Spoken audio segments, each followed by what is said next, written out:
Would you rather ride the train, dance in the rain, or feel no pain? Okay.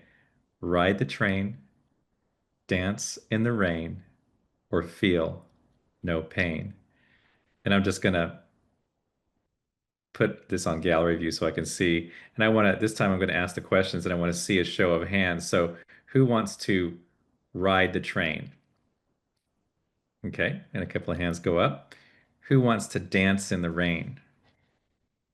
Okay. Good number of hands going up. Who wants to, thank you. Who wants to feel no pain? Okay. Okay. Interesting. Um, all right. Everyone got at least one vote there. And then I'm going to lower everyone's hands.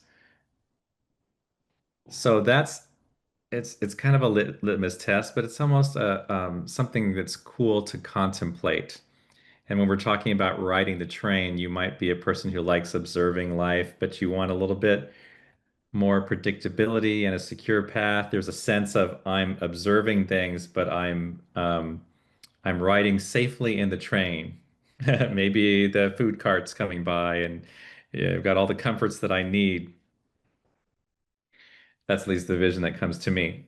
Um, and then dancing in the rain, I just have this vision of someone who's just, they're dancing in the rain, they're having a good time despite the fact that it's raining. So there's a sense of resilience. There's a sense of uh, not wanting to wait for things to get perfect before you decide to live life to its fullest, not letting the rain hold you back. uh, Kind of embracing the good and the bad in life and hoping that it's almost entirely good, but rain does happen. And then there's the feel no pain. Feel no pain. This is kind of it is certainly the safest choice. And there's you're decreasing risk. You're but are you fully experiencing life as we are meant to live it? And almost, that one got the fewest votes. And I was thinking that sort of is a tribute to we're signing up for life, even though it may come with ups and downs. We're signing up for life.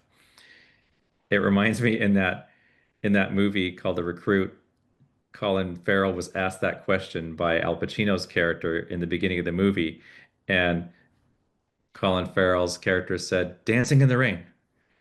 And later on, when things got really tough, he said, no, no, feel no pain, feel no pain." He was trying to take it back. Um, so life can get a little dicey. I highly recommend that movie, by the way. Not the most current version, but the original version that was maybe in the 2010s, way back. So, Led Zeppelin, for those of you Led Zeppelin fans out there, they have a song called The Rain Song, and in it, the line goes like this: Upon us all, a little rain must fall. I love that. Upon us all, a little rain must fall. And that is just, reminding us of the inevitability of pain. But there's pain and there's suffering. And even though you often hear the term used interchangeably, it helps for this conversation to think of them as two separate things.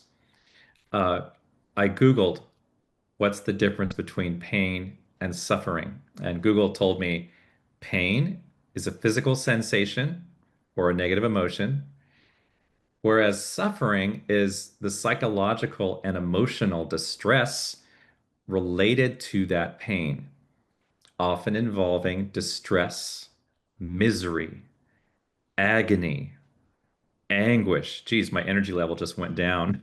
Feeling just even saying those words, anguish and agony, but we put ourselves through it. Google goes on to say, this is interesting, that Google search would put this very high up, right in the results, in the summary. Suffering can be optional even when pain is present. That's quite a statement. Suffering can be optional. And even if you don't agree with it, it's worth trying that on, trying that idea on. Google goes on to say, while pain happens, okay? And while pain happens, suffering is the optional struggle against that sensation of pain. It's the optional struggle. Oh, I think I'll choose to struggle. I mean, it's not that simple, but, or is it? It can be in some cases. And Google goes on to say, for example, a broken bone causes pain, but the emotional turmoil of feeling sorry for oneself or fearing long-term disability can lead to suffering. But I also think continuous pain can lead to suffering. So this is a very it's not always someone in severe pain that doesn't stop is suffering, and they may hear this talk and say, bullpuckies, right? But I'm going to go on with my thesis. I think that we all create additional suffering in our lives that's completely unnecessary. We can minimize our suffering. How do we suffer and add suffering to our lives? Uh, is sometimes unconsciously or through habit. One is, as the Buddhists know very well, it's attaching to a particular outcome. Think about something that you wanted so bad, but maybe you didn't get it and you were so hurt. Or maybe, and I'm thinking of like job, relationship, possession, maybe, hmm, you wanted a job so bad and you didn't get it, but later on you look back and you heard, oh yeah, that company was a disaster. You would have been miserable in that company. Or maybe you did get the job and you realized, I wanted this so bad, but I hated it there. So sometimes it's amazing how much we can cling to wanting the result to look like a certain thing. Let's suppose you're in an argument with somebody and you want things to wind up a certain way in a very prescribed way, and you don't want it to vary. This is one of the definitions of how we can make ourselves suffer, this attachment. Another one is catastrophizing. What if? Ruminating, thinking about a situation. And when you do have an injury, how many of you have thought about, oh my gosh, if this gets worse, I'm going to have to go to the hospital. And oh my gosh, what is this? Well, maybe it's not just a random intestinal pain. Maybe it's not, maybe it's something serious, and your mind creates more and more and more, and it ruminates more and more. There's another movie, one of my favorites, LA Story, where the main character, Steve Martin, said, I've had 7 heart attacks, all of them imagined. Can anyone relate to me? Can anyone relate to me? Heart attacks, it's interesting. That's one of the main things why people go to the ER. They're thinking of they're having a heart attack, but it turns out they're having a spasm of the intercostal muscles. They're having what's called a non-cardiac event. But our minds can go right there. And when our minds go there, guess what happens? We get stressed out and the pain gets worse. So there's a negative feedback loop going on that we just created suffering and we compounded the suffering with interest. Um, and I'm sure you can relate to that in any life situation. Uh, there's another way we introduce suffering, and that is by putting ourselves in victim mode. Think about, well, when I was younger, there was someone who talked about this idea, why me? Why now? Why me? Why now? Or why does this always happen to me? And this is where we put ourselves in as you've heard me say it before, we put ourselves in the universe is happening to me mode instead of the universe is happening through me as me mode. Okay, so that's another way that we introduce more suffering. And sometimes it's just a habit. This suffering is just a habit. I grew up in a household where the littlest annoyance was like this. I remember Reverend David Bruner, he would say, Velcro the hand to the forehead. He would say something like, and lots of cussing. My mom taught me how to cuss like a pro. And that cussing too is like another, when I talk about complaint-free world, it's one of those ways that we complain. And ain't it awful? And it could have just been, I couldn't get the lid off of this jar, or, I spilled something on the floor, but it's like the expletives and the hand on the forehead mentality. Oh, it's so awful, right? But that, oh, it's so awful should be reserved for the real things like, oh, it's so awful, right? Like my car got totaled or something happened that's really awful. But I'm not reserving this for things. I'm using this until it's no good anymore, right? So it's just a habit. Suffering and talking about suffering and complaining can just be a habit. So indeed, we can lessen our suffering with mindfulness, with adjusting our attitude, with awareness that some of the above is happening. Because all of those things above, whether we just have habitual complaining or victim mode or catastrophizing or attachment to a particular outcome, we are often not in the conscious awareness. It's just a habit. All of those things can be a habit. So, um, now, despite this, so we can, I guess part one of my thesis is we introduce additional suffering. But despite that, there is inevitable suffering that happens in the world. I'm sorry, I'm disagreeing with Google here that every time a pain happens, that it's just a choice. Suffering is optional. Okay, I'll uncheck the suffering box. Thank you. It's not that easy. Um, there's some suffering that happens, and I think it's just part of being human. But the interesting part about that is if you look back at a time that you suffered, there may have been an opportunity for growth that was presented to you. Michael Beckwith talks about pain pushes until the vision pulls. He talks about spiritual suffering as a spiritual tool for awakening. Um, he talks often about a dark night of the soul. Has anyone here ever had a dark night of the soul? It can last for for 1 hour. It can last for one night. It can last for weeks. It can last for months. But this idea of a dark night of the soul is usually a time of suffering that can be followed or that can propel profound, rich, meaningful changes into our lives that are ultimately good. And many of our dark nights of the souls we saw as passages, almost rites of passage that would elevate us to the next thing. Marianne Williamson talks about the idea that suffering can cause people to seek healing, turn to prayer, deepen their relationship with God in a way that strengthens their conversation with God.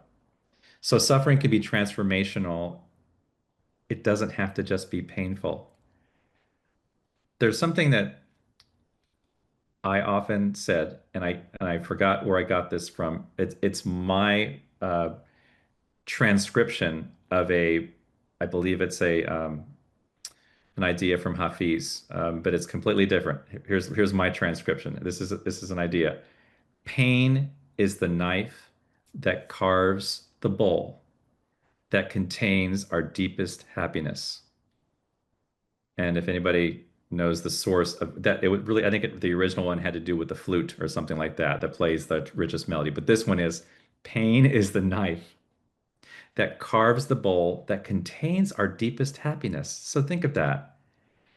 Those who have experienced adversity, challenges in life have a deeper appreciation of the richness of life. They have a deeper sense of gratitude. Those that have been to the bottom of the mountain and climbed to the top can appreciate the top of the mountain so much more than those who were born at the top of the mountain and never went down below.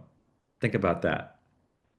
I had a friend that used to say, David, all these challenges in life, they give us texture. They make us interesting, but they also give us so many strengths that we can draw upon. And uh, I was just talking with Jen this morning about, she and I, that the challenges that she and I individually have gone through in our lives became opportunities to help others. Mine was addiction, and it became an opportunity to understand and help others. And if I wouldn't have had the depth of that tragedy going on, I wouldn't have that skill. That's one of the things I'm here on the planet for. I thought of another one. I was bullied. I was bullied for years in grade school. And my parents, if I didn't have babysitters, so I didn't have any defense mechanisms. I was just a sitting duck waiting to be bullied. And the bullies, they saw that. And I'll tell you one thing. uh, When I see somebody being bullied unnecessarily, I will stick up for that person. And I hate seeing that. So I'm kind of like an emissary for anti-bullying. And bullying happens a lot in this world, on social media in particularly. So uh, it was a gift. I'm going to share one more about the gifts of adversity and suffering, the suffering that does happen sometimes in our life. And that is, and I shared this once before with this group, but some of you may not have been here. It's worth sharing again. About 2 years ago, I had my first overnight stay in the hospital. It was an ER stay because I thought I was having symptoms for sure. I couldn't remember. All my short-term memory was gone. I couldn't even remember my own address. And I was talking to Jen and I said, it's 11:29, right? She said, no, no, that's not your address. And it didn't make sense to me when she told me my address was 1130 Quail Run Court. It it was just nonsensical to me. Something had happened to my brain. So I went to the hospital. They did an interview with me and immediately, no waiting. They said, we're going to wheel you right over here. We want you to get in this wheelchair. And two doors open, and there's four guys there waiting in the CT scan room. They had this look of urgency in their eyes because it was a stroke protocol. Okay. And they got me up on the CT scan table, and the doctor came in and said, "Okay, we're going to give you contrast dye first." And I said, "Oh, no, no, no, I don't want contrast dye." And the doctor said, "Well, if you don't take contrast dye and we miss something, it could kill you." So I looked over and I said sheepishly, "Okay, contrast dye. Go ahead." So that happened. And then had to wait for the MRI, and then had to spend the night for observation. By this time, I had regained my memory. I was feeling fine, and they put me in a room at Good Sam Hospital. And I had a roommate, and it was a small room, and I was trying to sleep. I said, okay, by this time it's 1 in the morning. I need to sleep. So there was my own adrenaline, my own pain in terms of being scared and having to spend the night in the hospital. And suffering happened because I needed to get to sleep. And finally, when I was relaxed enough, I was drifting and drifting. And all of a sudden, I hear next to me, "Nurse!" And it's the loudest thing I've ever heard. This guy next to me was yelling, "Nurse, I want to get out of here." And it was much louder than what I'm doing. and he wouldn't stop. Finally, after a while, he did stop. The nurses came in and they said something that was completely useless to him, I could tell, and they were kind of laughing at each other. I didn't like that cruelty. Um, but I think maybe he fell asleep, and so I started to fall asleep. By this time, it was like 3:30 in the morning, and I was just getting ready to fall asleep. And all of a sudden, nurse, I want to get out of here. And it was louder and it was repeating again and again and again. Long story short, I didn't get any sleep that night. I but I did get to go home. I got to go home in the morning after one more test. They checked me out. They said I was okay, and they said I didn't have a stroke. It was just a rare event related to blood flow pressure in the brain. And the guy next to me, instead of just the guy next to me, I learned that his name was Patrick. And I began to realize that he didn't have anybody with him. Jen was, visiting me for as long as she could.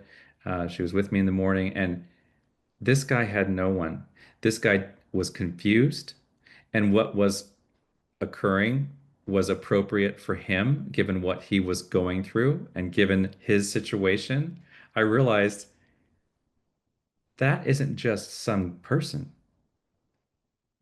If I went through everything that this person went through in their lives, I would be doing the same thing. In fact, I am him. And it's hard to see that in these skin suits that we're in, but I began to have so much compassion for this guy named Patrick who was stuck there. He wasn't getting out. It sounded like he was going to be in there for days, and he didn't know why. And he wanted to go home. He was confused. This whole event taught me something about compassion.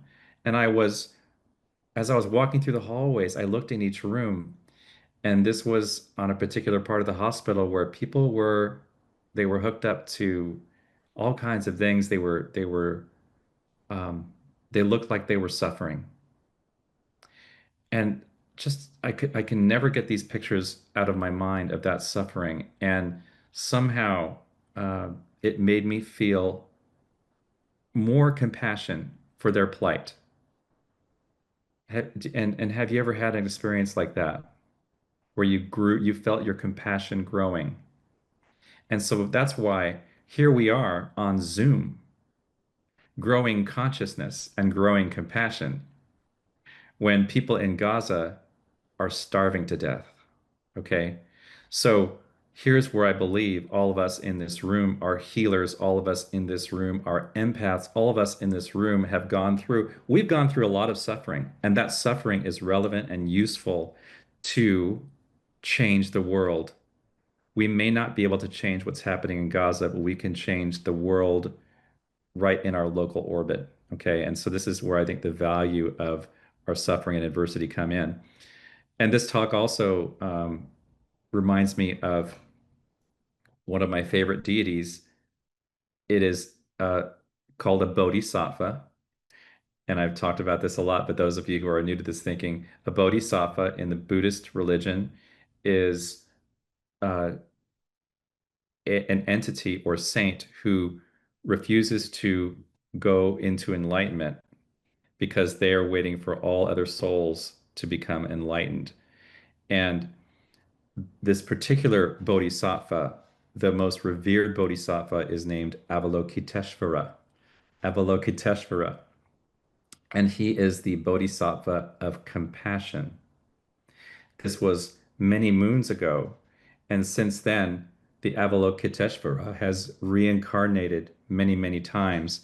And the 14th reincarnation, correct me if I'm wrong in the chat, the 14th reincarnation of the Avalokiteshvara Bodhisattva of compassion is the Dalai Lama.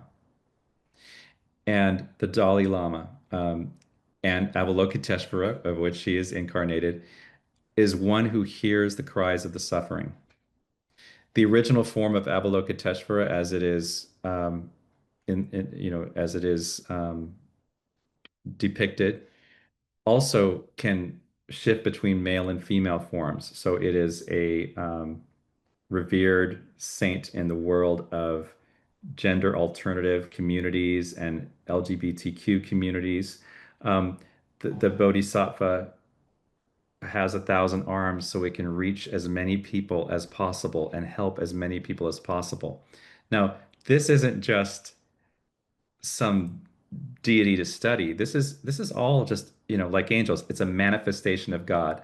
And Avalokiteshvara is a reminder of something that lives within us. If you've been inspired by anything I've said about Avalokiteshvara, if you've been inspired by anything uh, uh, Jesus, then those things are within you. It's said that those spirits of compassion are in you to become alive. So, in conclusion, upon us all a little rain must fall, but we don't have to stay in a state of suffering. Some suffering, yes, but we magnify it, we add to it. So when that bit of suffering that we can't avoid comes to our life, we can use it, we can transform it, we can transmute it, and we can be an emissary of compassion, feeling a connectedness for all those who suffer. So that's my message today. And so it is.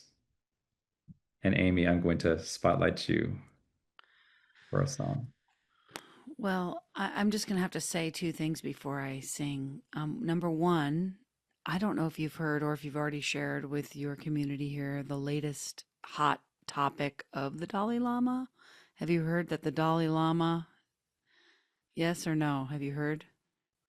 So, this is what I've heard recently from another Unity minister that hot off the press, the Dalai Lama had said recently that he was done. He was not going to incarnate again. He was done. And then he most recently said, I am going to incarnate. However, I'm not necessarily going to incarnate in China. I'm not going to incarnate in China. And I'm not going to necessarily be, I might be a woman or a LGBTQ. The Dalai Lama said this. This is incredible. And apparently this is like as big as Jesus like coming.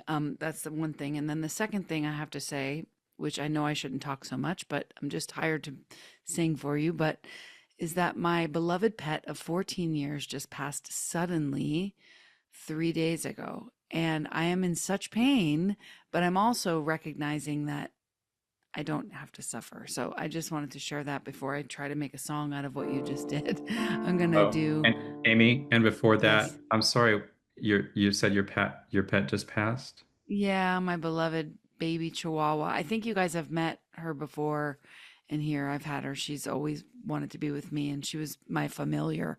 Her name was Tiki, and she just passed suddenly, which I've had that happen with a cat one time several years ago. But, and she didn't suffer at all. She just said, "Bye, mom," and she just checked out. And it's been horrible shock. Because she's my longest relationship, to be honest. I've never had a relationship with anything as long as I had with her. So my We're heart you is know we're broken. holding you. Yeah, Thank you.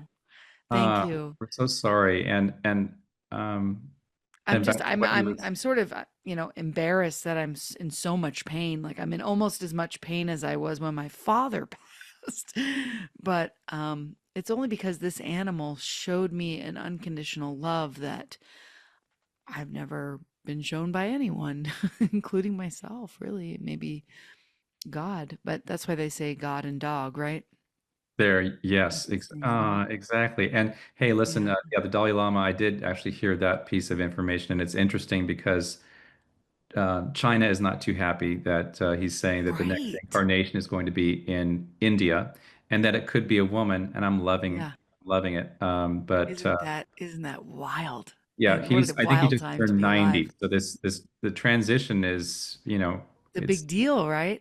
it is. So thank you, Amy, and we're holding you. Thank you. All right, so these are just some words that I picked out from what you were saying. Would you rather ride the train, dance in the rain, or feel no pain? Oh, upon us all. A little rain must fall. Distress, misery, anguish, and agony, oh Bodhisattva, enlighten me. Avalokiteshvara, let me live compassionately. Life is happening through me and as me, not to me. I am not a victim. Pour me, pour me, pour me a drink. I think this agony is not for me. I will no longer allow. Pour me, why now? Oh, would you rather ride the train or dance in the rain or feel no pain upon us all? A little rain must fall. A little rain must fall.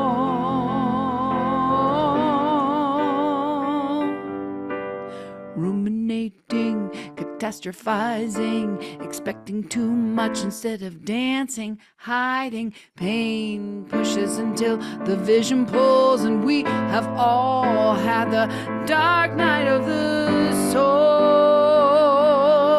No, oh, no, not just painful. Suffering can be transformational. Challenges give us the strength we got. When you start at the bottom, you get a better view from the top. Oh, not just painful. Suffering can be transformational. Challenges give us the strength we got. Start at the bottom, get a better view from the top. Oh, oh.